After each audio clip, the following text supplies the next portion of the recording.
Hello everyone, welcome back. So this is a devlog series where I'm documenting my journey of making a game and the challenges associated with it. I'm excited to show the past 2 weeks progress. So let's get started.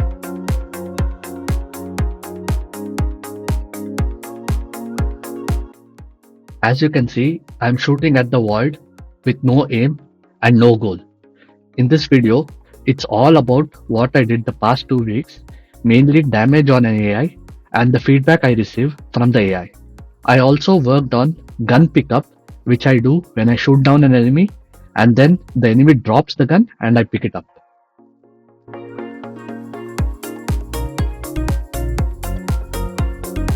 Now, I had to bring an enemy in-game to continue my prototype.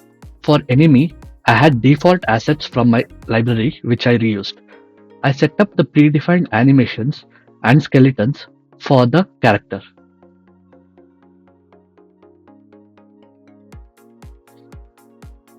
Now I could see the character alive and breathing in the world. Time to use him as a punch bag and do mean things to him.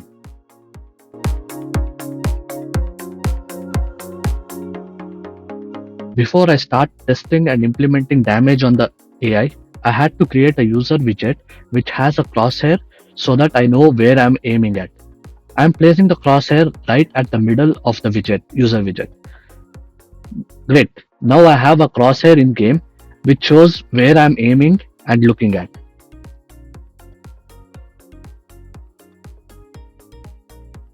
So I added a health component to the AI, which basically contains data like the current health, the max health, etc.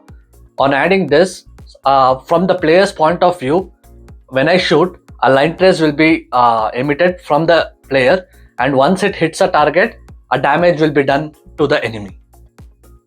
I added a debug info to see if I was doing damage on the AI, and lo behold, it worked.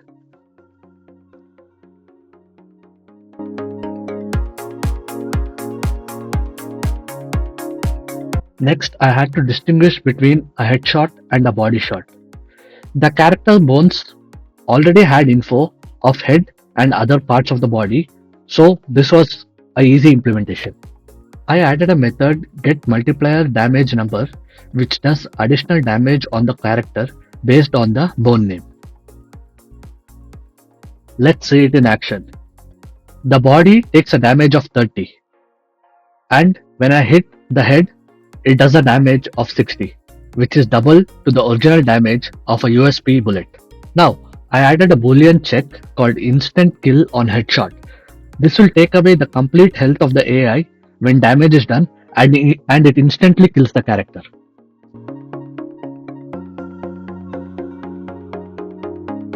Now, as you can see, there's no feedback given from the enemy when I do damage to him. So I feel that feedback is really necessary to evoke emotions in a player when he's playing a game. The feedback can be anything with respect to animations, UI, effects, etc. So as part of this, I did certain feedbacks like animation, hit react animations, and also an effect when a damage is done to the player in this past 2 weeks. I feel that feedback is really important to get the real feel of the game, and this is one of the core values which I'm holding on to when I'm making this game. To start off, I added hit react animations. I'm playing different animations for our body damage and a different hit animation for a headshot damage. I'm doing this on a custom event called on damage animation. I'm then getting information from the health component of whether the AI is dead or not. Based on that, the death animation will be played and the character is destroyed. Let's see it in action. So, right now the health of the character is 100. I do a body damage and 30 is lost. A head damage, headshot damage, and around 10 is lost. And now a death animation is played. Another feedback is to splurt out blood when the character is hit. I am using a physical material override which, when the line trace hits up AI, the blood effect splurts out, otherwise a default effect spawns at the hit impact point.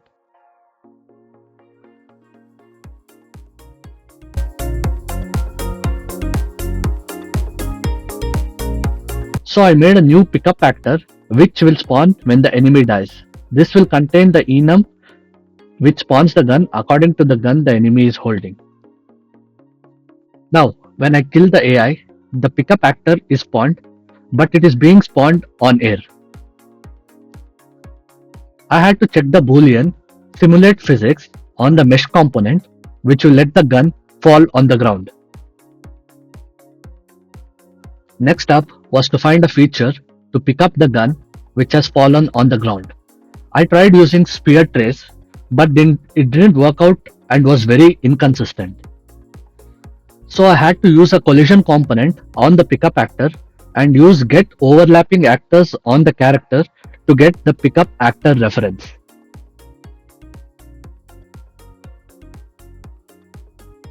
I was able to pick up the gun and was now able to equip it on the character. Now it was time to highlight the gun after it was fallen on the ground. I added a material and it shows up the overlap material on the mesh.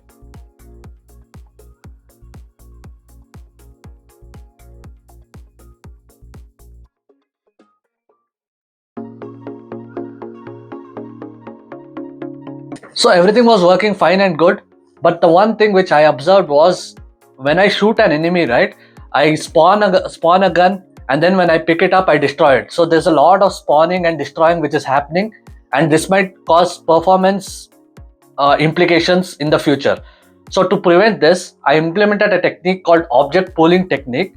What it does is basically it spawns a set of actors in the beginning of the game, and once it is spawned in the beginning of the game, I use objects from the pool and use them in my game. So in this way, I don't have to spawn and destroy at every point of time. So we have an object pool where actors are spawned at the beginning of the level. They don't have any collisions enabled, they don't have tick enabled, and they are hidden in the game. So these are all available to use. Next up, we query for a particular actor from the object pool.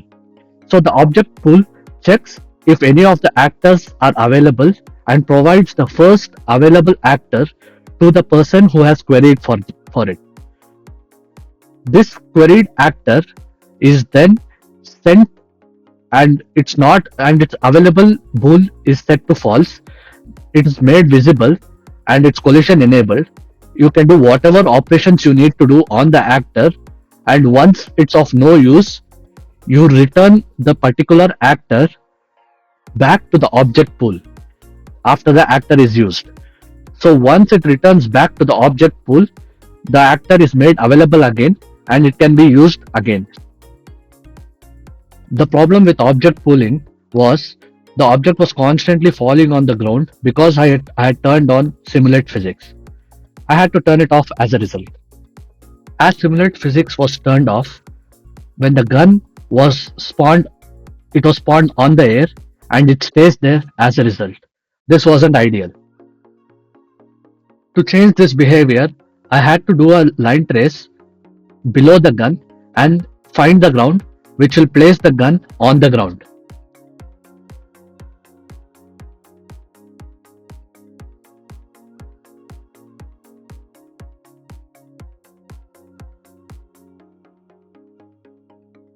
I had to also consider the impact normal, where the gun had to be placed according to the angle the slope was at.